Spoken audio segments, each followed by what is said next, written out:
नमस्कार दोस्तों, आप सुन रहे हैं रेडियो न्यूज़। देश और दुनिया की ताज़ा तरीन खबरें तेज रफ्तार में बिना रुके। आज की बड़ी हलचल। पूरी दुनिया के लिए एक ऐसी खबर सामने आ रही है जिसने वाशिंगटन से लेकर तेल अवीव तक हड़कंप मचा दिया है। दशकों तक दुनिया पर अपनी मर्जी थोपने वाला अमेरिका क्या अब एक देश के सामने गिड़गिड़ाने पर मजबूर है? क्या वाकई ईरान ने वो कर दिखाया जिसकी कल्पना सुपर पावर ने कभी नहीं की थी? आज सवाल ये नहीं कि युद्ध कौन जीतेगा, सवाल ये है कि क्या अमेरिका के पास अपने जहाज़ों को चलाने के लिए अगले 1 महीने का तेल भी बचा है। चलिए जानते हैं होर्मुज की उस घेराबंदी का सच जिसने दुनिया का भूगोल बदल दिया है। दुनिया के कुल तेल व्यापार का 1/3 हिस्सा इसी संकरे रास्ते से गुजरता है।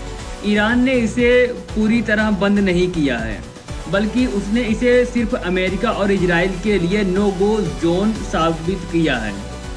ईरान का कहना साफ है कि जब तक हमारी रिफाइनरी और अस्पतालों पर हुए हमलों का हर्जाना नहीं मिलता, अमेरिका का एक भी जहाज यहाँ से नहीं गुजरेगा। अमेरिका ने पहले इसे नज़रअंदाज किया, लेकिन अब उसके तेल के भंडार खत्म हो रहे हैं और उसकी अर्थव्यवस्था डहने वगार पर है। ईरान के तेवर अब पहले जैसे नहीं रहे। विदेश मंत्री अब्बास अराक्ची रूस और चीन का दौरा कर चुके हैं। ईरान की शर्तें बेहद कड़ी हैं। ईरान की शर्तें, पहली शर्त यह है कि $300 बिलियन का हर्जाना जमा करो। दूसरी शर्त है ईरान के परमाणु कार्यक्रम पर किसी भी तरह का कोई हस्तक्षेप नहीं होगा। तीसरी शर्त उसकी ये है कि एक ग्लोबल ट्रीटी जिसके अंदर गारंटर रूस और चीन होंगे। दोस्तों, ईरान ने साबित कर दिया है कि 45 साल के प्रतिबंधों ने उसे तोड़ा नहीं, बल्कि आत्मनिर्भर बना दिया है। आज वो हर दिन 100 मिसाइलें और 500 ड्रोन बनाने की क्षमता रखता है। पेंटागन खुद मान रहा है कि उनके 70% मिसाइल डिफेंस सिस्टम जैसे पैट्रियट अब काम हो रहे हैं। डोनाल्ड ट्रंप अब पुतिन से यूक्रेन समझौते की बात कर रहे हैं और चीन को वियतनाम में छूट देने का लालच दे रहे हैं ताकि किसी तरह ईरान को शांत किया जा सके। लेकिन ईरान जानता है कि ये अमेरिका की कमजोरी है। अगर होर्मुज नहीं खुला तो अमेरिका में पेट्रोल की कीमतें आसमान छूने लगेंगी और वहां की जनता सड़कों पर उतर आएगी। हैरानी की बात यह है कि ईरान ने अभी तक युद्ध की नैतिकता को बरकरार रखा है।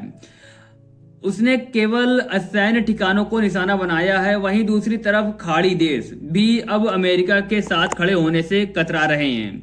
उन्हें समझ आ गया है कि जो अमेरिका अपनी रक्षा नहीं कर पा रहा वो उनकी क्या मदद करेगा।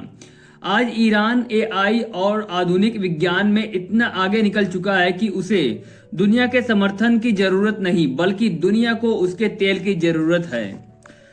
तो क्या ये सुपर पावर के अंत की शुरुआत है? क्या ईरान ने दुनिया को एक नया रास्ता दिखाया है? आप इस बारे में क्या सोचते हैं? क्या ईरान का ये कड़ा रुख सही है या अमेरिका को अपनी रणनीति बदलनी चाहिए?